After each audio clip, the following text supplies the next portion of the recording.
Hey, what's up, y'all? Fuzion here, back with another reaction video. Today we're going to be reacting to some NBA today. We're going to be talking about the Lakers. Should the Lakers trade D'Lo? All that type of stuff. But I do want to go over the box score just real quick. I did miss 2 games. 3 games, I think. The one that we won against Toronto, and then I missed the one where we lost against the Pistons, and the one yesterday from Memphis. I do want to touch on Detroit just real quick. I do think that we played okay. Anthony Davis played good again. But we saw what happens when he has to play so many games and has to do so much. He missed. He missed an important game, I think. The Grizzlies are going to be a strong Western Conference team, and I think this was the time to almost show what we have, sort of see what we could do against a strong team. We ended up losing 131-114. AD was out. So starting, we had Dalton Connect, LeBron, Jackson Hayes, Austin Reeves, and D'Lo. Off the bench, we had Cam Reddish, Koloko, Gabe Vincent, Max Christie, and Bronny. He got some minutes. Rui and AD were out. LeBron had 39, 7, and 6. He had a really good game. Shot 6-11 from the 3. 15 for 24 from the field. He shot 63%. He did more than what he's supposed to do. And I think, again, this is where we seem to struggle. AD and LeBron do what they're supposed to do. Then we get 3 from Connect. He shot 1 for 7 from the field, 1 for 7 from the 3. Every single shot he took was a 3. That should never have happened. That should never ever happen unless your name is Steph. Other than that, you should not be shooting only 3s. Jackson Hayes, 8 and 10. 3 for 6 from the field. Not bad, but again, when AD is out, you got to find a way to be effective on the offensive side. You played 34 minutes. You should have at least 12, 13 points. I'm not expecting a lot of scoring from Jackson Hayes, but since you're in that position to be under the basket, you can be in that dunker spot. You can get at least 4 points off of straight up athleticism, be it a lob, be it an offensive rebound, and then you get 6 points off of right place, right time buckets, pick and rolls. LeBron sees you after he's attacking, something like that. You should be at 10 to 12 points when AD is not in the game. As Jackson Hayes.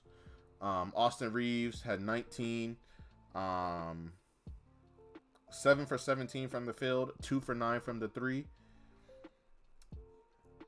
I want to also go to 2 for 9 from D'Lo, 4 for 12. He had 12 points. These two, Austin Reeves is being aggressive and attacking, but he's not hitting. He's not being, what's the word? Not effective. It may be consistent, but he's not hitting shots. He's taking a lot, but not hitting them. D'Angelo Russell, he's doing the same exact thing. Should we trade D'Lo? Yes. We should trade him last year. But people are so delusional in thinking that D'Angelo Russell is a point guard that we need, when in reality, we don't need someone like this. We don't need a point guard to give us 3 assists and 12 points. We need either a fully assisting point guard, someone who will, whose whole job is to get the ball to LeBron, get the ball to AD in good spots, learn how to put people in those spots, and take some ball pressure off of LeBron. You got to be able to hit a 3 every so often. My problem with D'Angelo Russell is he is too sometimey. He is, I don't care what y'all say, he is a volume shooter. 12 shots, He may not look like a lot, but when you see the types of shots he takes, sometimes chucking them, sometimes horrible shot selection, multiple times in one game, and you'll see that and be like, what the fuck are you doing? That's how it is to watch the Lakers. That's how it is when D'Lo gets the ball, because you never know what the fuck he's gonna do. Cam Reddish. I fucking hate Cam Reddish. But he had 15 and 6 off the bench. That is what we need from him. 15 points, 5 for 7 from the field, 2 for 2 from the 3, 6 rebounds, 2 steals, 2 for 2 from the 2 for 2 from the 3, 3 for 4 from the free throw line.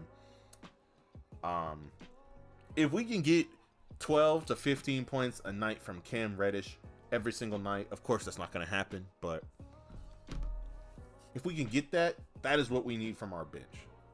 When Dalton Connect can get on that bench and score, you get some scoring from now from Cam Reddish, we can be competitive. The Grizzlies scored 131 points. We had 114. Now, I've always said we won't be able to win games if we score under 110. 131. We do not have enough scoring to beat that. We don't have enough scoring to get to that many points. We do not have enough scoring to get to 114 consistently. So, and then we're not trying to be a defensive team, or we're not getting good defensive stops, it seems like. So what the fuck are we trying to do? That has always been the question with the Lakers. Are we trying to be a defensive team? Are we trying to, what is the identity? What is the identity? Now let's go to team stats. I didn't really touch on like the Memphis stat line because I don't care. I don't care about their box score. I just know that they whooped the fuck out the Lakers. That's what happened. And I'll show you where it happened. So the Lakers shot 31% from the 3. That's not horrible. It's not great, but it's not horrible. Memphis shot 50% from the 3. 17 for 34. Lakers, we shot 15 for 48. We shot 14 more threes than they did, and we just shooting bricks. Next part, where I feel like we had huge issues on rebounding. They had 38 defensive rebounds to our 28. They had 12 offensive rebounds to our 9. We don't have a big man. We lost our big man who, Anthony Davis, who is our main rebounding guy to get up in there, cause trouble. Didn't even work out. We got out rebounded on that end. We won on the points off of turnovers. So we had 22 points off of turnovers to their 7, but that really doesn't matter at the end of the day. The consistent issue with this Lakers team is not getting enough shots up, not being able to capitalize on open threes and open shots, and not being consistent with our roster. We haven't had a healthy, consistent roster. If we can get everybody to be able to play for at least 2 months, I think we'd be in a way better either position, or we'll know exactly what we need to do to fix this. Because Koloko giving us 2, Gabe Vincent giving us 6, Max Christie giving us 8, Bronny giving us 2. 8 and 6 isn't bad. 8 points, 6 points. But when Gabe Vincent shoots 1 for 6 from the field, you're not going to win no fucking games.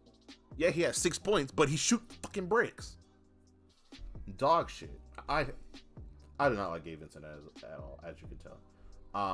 But overall, not a good look from the Lakers. We're seeing consistent inconsistencies, if that makes sense. We're seeing a consistent We're seeing Gabe Vincent consistently not be a factor on the offensive end. We're consistently seeing Max Christie barely be effective on the offensive end or on the defensive end.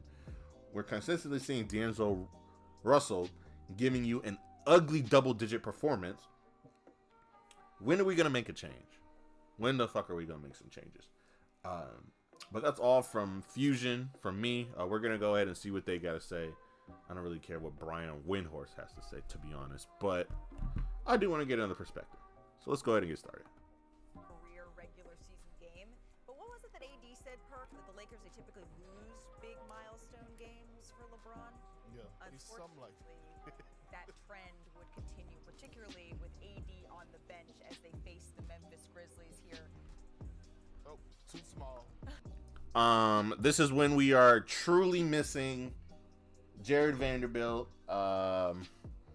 Rui Hachimura, because those guys, 6'7", 6'8", 6'6", they will be the ones guarding Ja. Ja is athletic enough to where you can't put a small guard on him.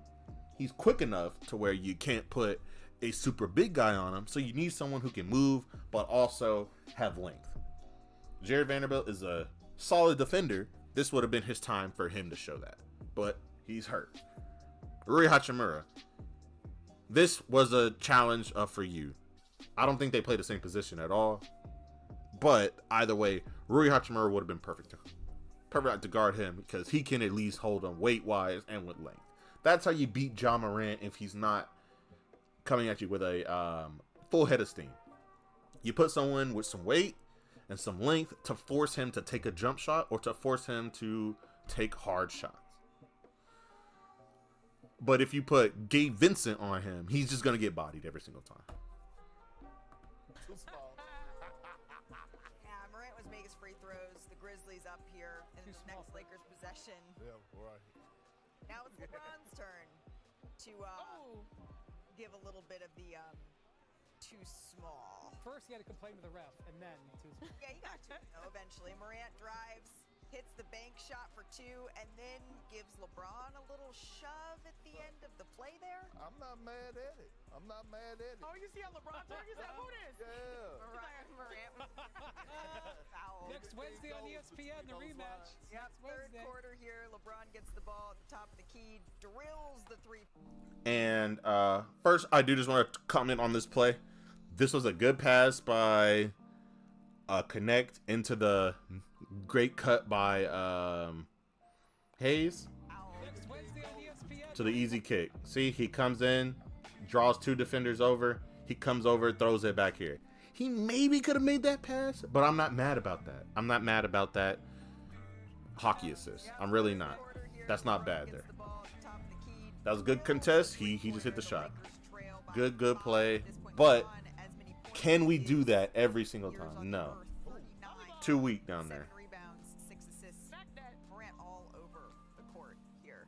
And then Jake LaRavia up to Morant, unable to finish it. Goes down hard on this play. An awkward fall for the Grizzlies superstar. Morant would leave the game. He didn't return, but the Grizzlies would go on to win it. And Ja felt some type of way about this, right? What is it about this nigga team? It always. I don't like it. They knocked me out the playoffs. And then last year we had a game and they came in here and popped it on our home floor when I was in street clothes. So I wasn't nice. At Harbor Freight, we do business differently from the other guys. We design and Sometimes it's just My bad, guys. Sorry about that cut. I gotta add, I'm not paying for adless. I'm not. But anyway, we're back. I liked what Ja Morant had to say.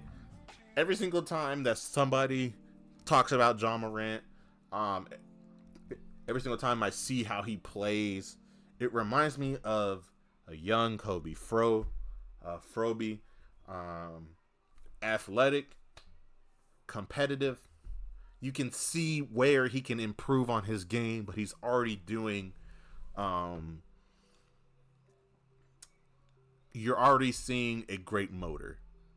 And I think that is probably one of the hardest things to get from a superstar is a high motor, high work ethic, not wanting to settle for jump shots. I do think that Josh should try to develop a more consistent jump shot or be more confident in that jump shot, maybe. But right now, since he is uber athletic, he keeps using that, and I am not mad at that. That's what you're supposed to do. So that's good play from him. I think he's just going to get better. I think that there's going to be a time where, be it next year or even later on this year, where Ja Morant will be pushed up to be in the conversation with Ant, Shea, even Luka, just off of how he is playing. Now, I don't think he's there yet. I do think that there are times where I feel like Ja's shot selection is questionable, but I do think he can definitely improve on that. And I don't think it's enough to really be worried about. I think that's something that's good. But yeah, man, shout out to Ja. Let's get back to the Lakers here. Some Lakers stats. We're putting a... God. It's just not good, bro. You look at this, points in the paint, fast break, percentage, efficiency. Let's keep pushing. Straightforward. The Lakers defense, though, has been at the bottom of the league in efficiency, field goal percentage, peak points, and fast break points on this road trip. That is a long laundry list of issues. I think we need to get Detective Perk on the Lakers case. I'm Kendrick Perkins, better known as Big Perk, and nothing the players on his roster I ain't fucking watching that. think something sweet about JJ. I think LeBron was fantastic tonight. I mean, the biggest thing that stood out, I mean, I had no idea he had 39 until I'm not looking at the box scores during the game, but, you know, he played hard. Almost 40 years old, played the hardest on our team. It says a lot about him. Yep. Only played 21 minutes tonight. What did you see there? Why did you make the decision in the second half to go away from him? Again, just level of compete, attention to detail. You know, some of the things we, I've talked with him about for a couple. Effort.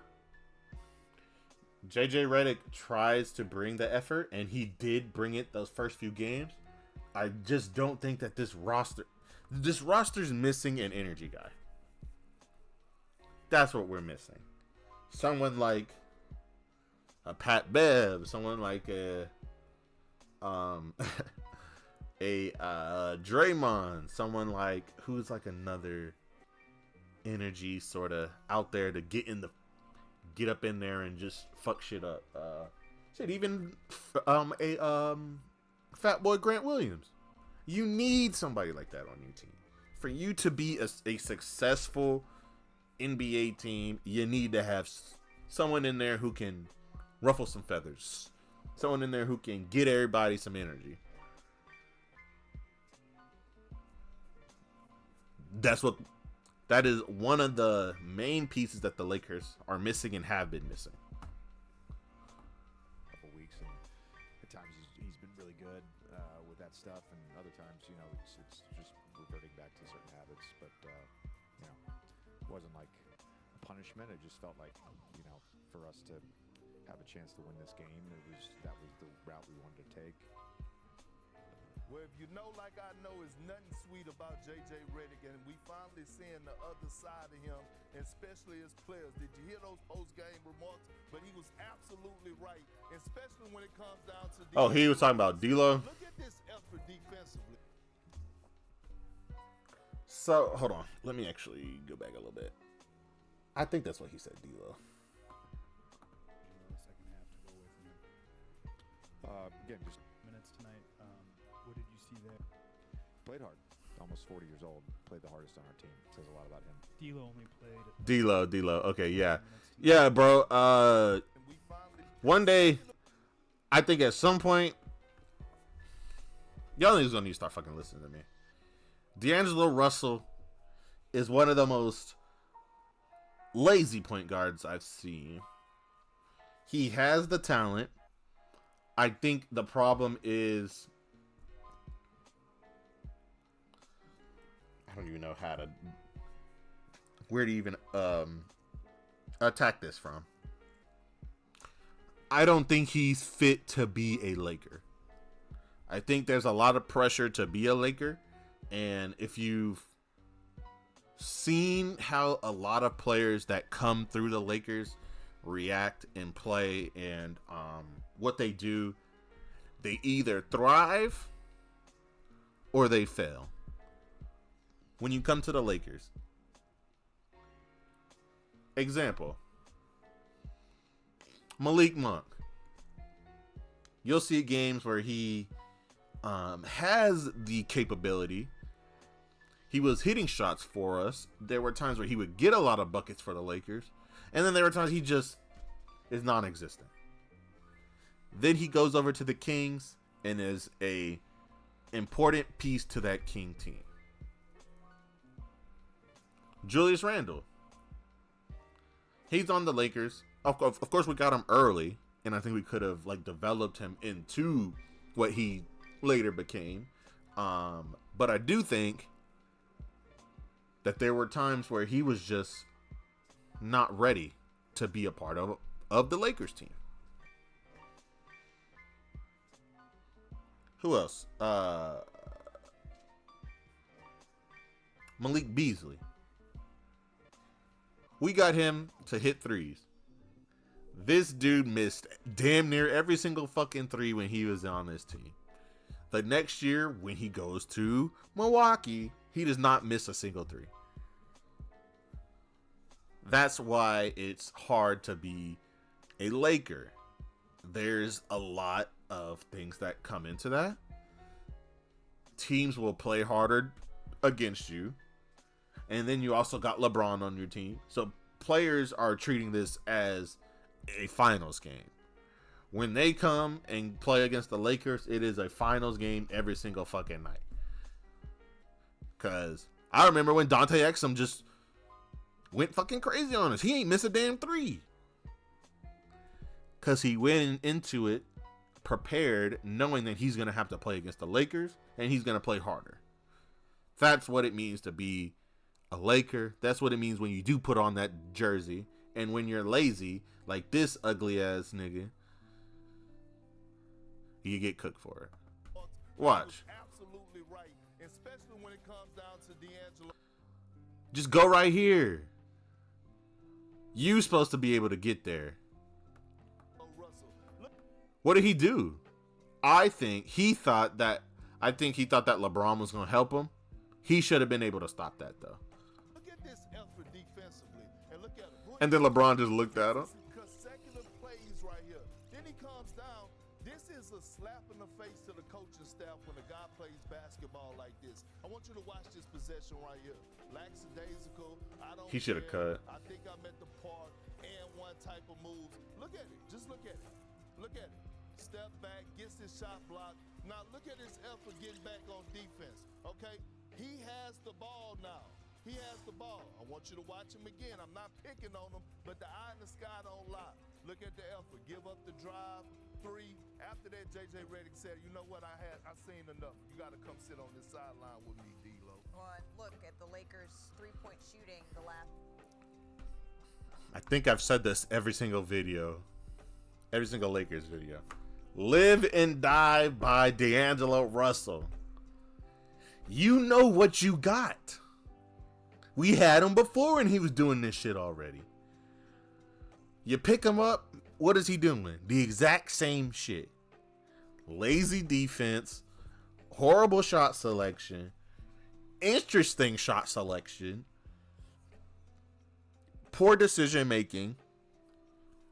What do we have him for besides just because we ain't got nobody else? You could put Bronny out there and he'd do the exact same thing, but because Bronny is a first year rookie, he's automatically better than what D'Lo would be doing. Automatically. You put Bronny in there, he'll do the exact same thing. But Bronny's effort will be way, way better than his. That'll automatically make Bronny a better point guard than this dude. If Bronny went out there and did exactly what Bronny's been doing so far, he's already better than D'Lo. Already better. Y'all saw that step back he just did? he's not good enough to be this slow point guard that he is. As far as he doesn't have the Luka, not D-Rose,